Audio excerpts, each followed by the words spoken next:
Luísa faz a confissão de seus pecados a Jesus. Lembro-me confusamente que lhe pedia frequentemente, quando me encontrava junto a Nosso Senhor, a dor dos meus pecados e a graça de que me perdoasse tudo o que de mal tinha feito, e às vezes chegava a dizer-lhe que estaria contente quando de sua própria boca me disse: eu perdoo todos os seus pecados. E Jesus bendito, que nada sabe negar quando é para nosso bem, uma manhã fez-se ver e me disse: desta vez quero fazer eu mesmo o ofício de confessor, e tu me confessarás todas as tuas culpas. E no momento em que fizeres isto, te farei compreender uma por uma as dores que destes ao meu coração, ao me ofender, a fim de que, compreendendo tu, por quanto pode uma criatura, o que é o pecado, tome a resolução de preferir morrer que me ofender. Enquanto isso, tu entras no teu nada e recita o eu pecador. Eu, entrando em mim mesma, advertia, percebia toda a minha miséria e maldades, e diante de sua presença tremia toda, e me faltava a força de pronunciar as palavras do eu pecador. E se o Senhor não tivesse infundido em mim nova força, dizendo-me: não temas, se sou juiz, sou também teu pai, coragem, sigamos em frente. Teria ficado lá sem dizer uma palavra. Então disse o eu pecador, toda cheia de confusão e humilhação. E como me via toda coberta por minhas culpas, dando um olhar, descobri que a culpa que mais tinha ofendido a nosso Senhor era a soberba, e por isso disse: Senhor, me acuso ante tua presença de que tenho pecado de soberba. E ele: aproxima-te do meu coração, ouve-me, e ouve o rasgo cruel que fizestes ao meu coração com este pecado. Toda tremendo, pus meu ouvido sobre seu coração admirável. Mas quem pode dizer o que ouvi e compreendi naquele instante? Mas depois de tanto tempo, direi só alguma coisa confusamente. Lembro-me que o seu coração batia tão forte que parecia que queria partir-lhe o peito. Logo me parecia que se despedaçava e pela dor ficava quase destruído. Ah, se poderia ter destruído o ser divino? Com a soberba, ponho uma semelhança para fazer-me entender. De outra maneira, não tenho palavras para expressar-me.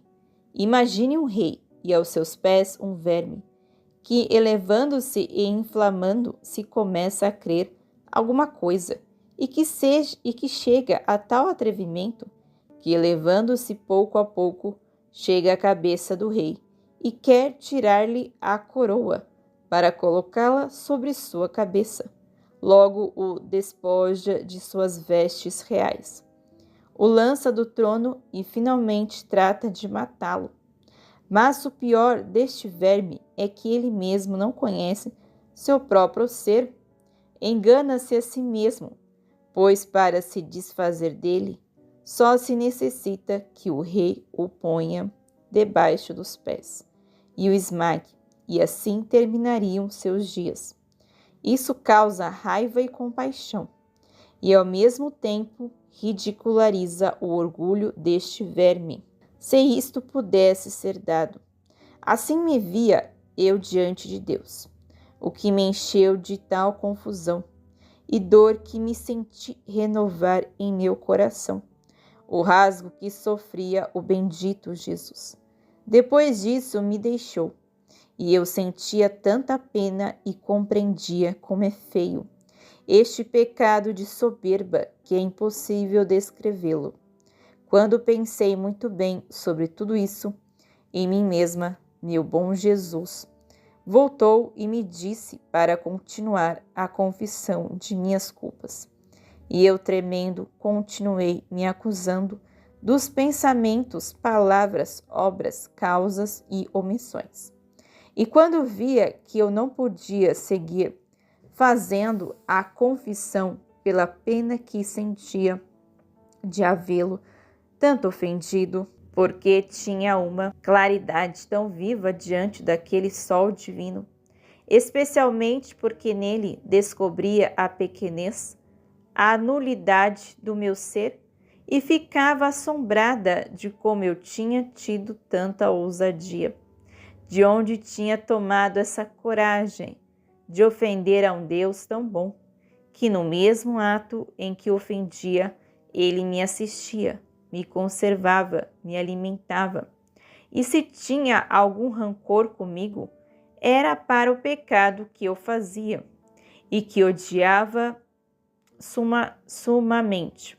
Em troca a mim, me amava imensamente, me desculpava ante a divina justiça e se ocupava todo para remover aquele muro de divisão que tinha produzido o pecado entre alma e Deus. Oh, se todos pudessem ver quem é Deus e quem é alma no momento em que peca, todos morreriam de dor, e eu acredito que o pecado seria exilado da terra. Então, quando Jesus bendito via que pela pena não podia mais, retirava-se e me deixava para que compreendesse muito bem o mal que tinha feito. E depois voltava de novo. E eu continuava acusando minhas culpas. Mas quem pode dizer tudo o que compreendi e explicar uma por uma as diversas afrontas e as dores especiais que com as minhas culpas tinham causado a nosso Senhor? Sinto-me quase impossibilitada de me explicar, e também porque não me lembro muito bem. Quando terminei minha acusação, que durou cerca de 7 horas, o amável Jesus tomou o aspecto de pai amoroso, e como eu me encontrava esgotada de forças pela dor, e muito mais porque via que não era uma dor suficiente para me doer como convinham as minhas culpas. Ele, para me animar, disse-me: eu quero suprir-te e aplico à tua alma o mérito da dor que tive no jardim do Getsêmani. Só isto pode satisfazer a justiça divina.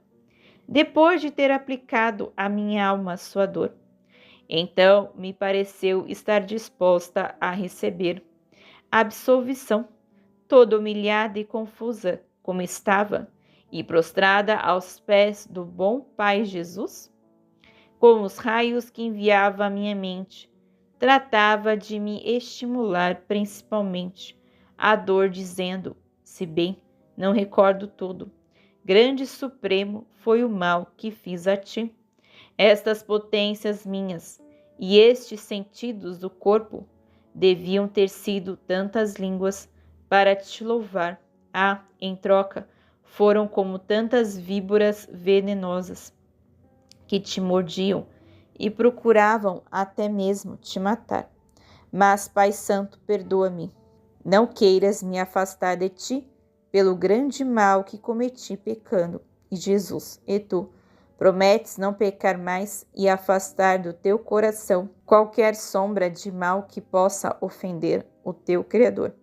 E eu, assim, com todo o coração, te prometo, mas bem quero 1000 vezes morrer que voltar a pecar nunca mais, nunca mais. E Jesus, eu te perdoo e aplico à tua alma os méritos da minha paixão, e quero lavá-la em meu sangue. E enquanto dizia isto, levantou a sua mão direita abençoada e pronunciou as palavras da absolvição exata, as palavras que o sacerdote diz, e no ato em que isto fazia, de sua mão corria um rio de sangue, e minha alma ficava toda inundada por ele, Depois disso me disse: Vem, ó filha, vem fazer penitência por teus pecados, beijando minhas feridas. Toda trêmula me levantei e lhe beijei suas sacratíssimas chagas. E depois me disse: Minha filha, sê mais atenta e vigilante, porque hoje te dou a graça de não caíres mais no pecado venial voluntário. Depois me fez outras exortações que não recordo bem e desapareceu. Efeitos da graça da confissão feita a Jesus e renovada várias vezes. Quem pode dizer os efeitos desta confissão feita a nosso Senhor? Sentia-me toda encharcada na graça e ficou-me tão gravada que não posso esquecê-la. E cada vez que me lembro, sinto correr um arrepio nos ossos e ao mesmo tempo sinto horror ao pensar qual é a minha correspondência a tantas graças que o Senhor me fez. Outras vezes o Senhor se dignou a dar-me Ele mesmo a absolvição, às vezes tomando o aspecto do sacerdote, e eu me confessava como se o fosse, se bem que sentia efeitos diferentes, e depois de terminada se fazia saber que era Jesus. Às vezes, abertamente, vinha fazendo-se conhecer que era Jesus. Também algumas vezes tomava o aspecto do confessor, tanto que eu acreditava que falava com o confessor. Ele dizia todos os meus temores, minhas dúvidas, mas pelo modo de responder-me, pela suavidade da voz, entrelaçada agora com a voz do confessor, e agora como de Jesus, por seu trato amável e pelos efeitos internos, descobria eu quem era. Ah, se eu quisesse dizer tudo sobre estas coisas, me estenderia muito. Por isso termino e ponho ponto. Fim da narração. Nova guerra entre a Itália e a África. Recordo que houve uma segunda guerra entre África e Itália. E o bendito Jesus, um dia, cerca de 9 meses antes, me transportou para fora de mim mesma e me fez ver um caminho muito longo, cheio de cadáveres imersos no sangue, que a rios inundava esse caminho. Dava horror ver esses cadáveres expostos ao ar livre, sem nem sequer ter quem os sepultasse. Eu, toda assustada, disse a Nosso Senhor: O que é isto? E ele: No próximo ano haverá guerra. Servem-se da carne para me ofender, e eu sobre sua carne quero fazer a minha justa vingança. Ele disse outras coisas, mas já passou tanto tempo que eu não me lembro. Agora aconteceu que, passado esse período de tempo, começou a se ouvir que entre a Itália e a África haveria guerra. Eu renovava ao bom Jesus que livrasse muitas vítimas e que tivesse piedade de tantas almas que iam ao inferno. Uma manhã, como habitual, me transportou fora de mim mesma e via que quase todas as pessoas estavam convencidas de que devia vencer a Itália. Me pareceu encontrar-me em Roma e vi os deputados que tinham conselhos sobre o modo como deviam conduzir a guerra, para estarem seguros de fazer vencer a Itália. Estavam tão inchados de si mesmos que davam piedade. Mas o que mais me impressionou foi ver que esses tais, quase todos eram maçons, almas vendidas ao demônio. Que tristes tempos! Parecia que propriamente estabelecia o reino satânico. E sua confiança, em vez de colocá-la em Deus, a punham no demônio. Agora, enquanto estavam deliberando, meu bendito Jesus me disse: Vamos ouvir o que dizem? Então me pareceu entrar em seu círculo, junto com Jesus. Jesus caminhou no meio e derramava lágrimas sobre o seu miserável estado. Quando terminaram de liberar sobre o modo como deviam fazer, vangloriando-se de estar seguros da vitória, Jesus se dirigiu a eles e lhes disse, ameaçando-os: confiai-vos em vós mesmos, e por isso vos humilharei. Desta vez, a Itália será derrotada. Livro do Céu, volume 1, escrito Serva de Deus, Luísa Picarreta.